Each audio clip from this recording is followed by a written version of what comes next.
على فكرة أنا كنت متوقعة منِّك أكتر من اللي أنتِ عملتيه ده. أخو جوزي لسه متجوّز عريس جديد، لسه متجوّز من فترة قريّبة جدًا.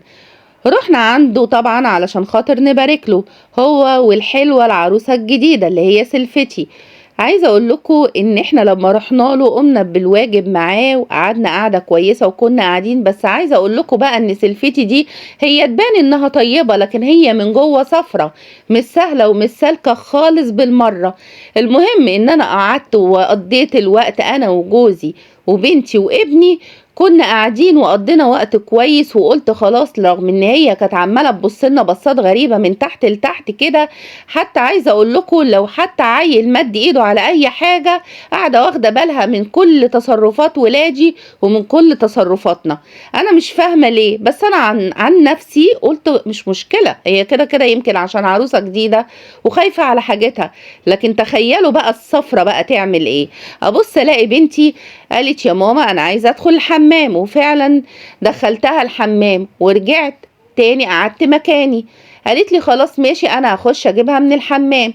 المهم بنتي قعدت فتره كده في الحمام، رحت دخلت علشان اجيبها، سمعت سلفتي الصفرة بتقول لها ايه، هو انتوا هتمشوا امتى؟ انتوا بصراحة خلاص الواحد اتخنق من قعدتكوا، اذا كنت انتي ولا امك ولا ابوكي ولا اخوكي.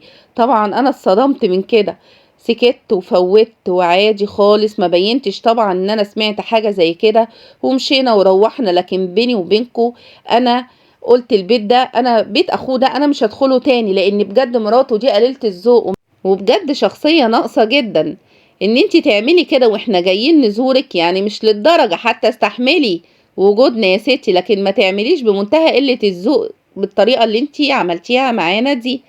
طبعا عايزة اقول لكم ان دلوقتي كذا مرة يكلمونا علشان خاطر نروح ونزورهم، لكن انا بجد قفلت منهم. دلوقتي يا جماعة احنا خلاص المفروض ان احنا في رمضان، يعني شهر كريم، وهو عازمنا دلوقتي على الفطار عنده. انا بجد ولا طايقه اشوفها ولا عايزه اروح اشوفها. دلوقتي جوزي عمال يقول لي معلش عشان خاطري ده اخويا وعازمني، حتى حماتي كلمتني وقالت لي معلش لازم تروحي علشان خاطر ما يزعلوش، وانا بصراحه قفلت من البيت ده ومش عايزه اروح.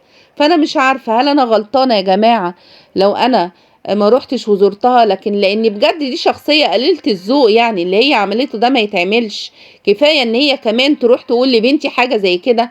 خلي بالكم ان احنا بعد ما مشينا انا بنتي جت وحكت لي على الكلام ده، لكن انا قلت لها معلش علشان خاطر هي عروسه جديده وخايفه على حاجتها. لكن انا من جوايا طبعا زعلت من حاجه زي كده. ايه يعني في ايه؟ لو حاجتك هتتكسر هجيب لك احسن منها، لكن ان انت تتعاملي بالطريقه دي وتروحي تكلمي عيله صغيره وتقولي لها الطريقه دي، فانا مش عارفه هل انا غلطانه لو مش هروح.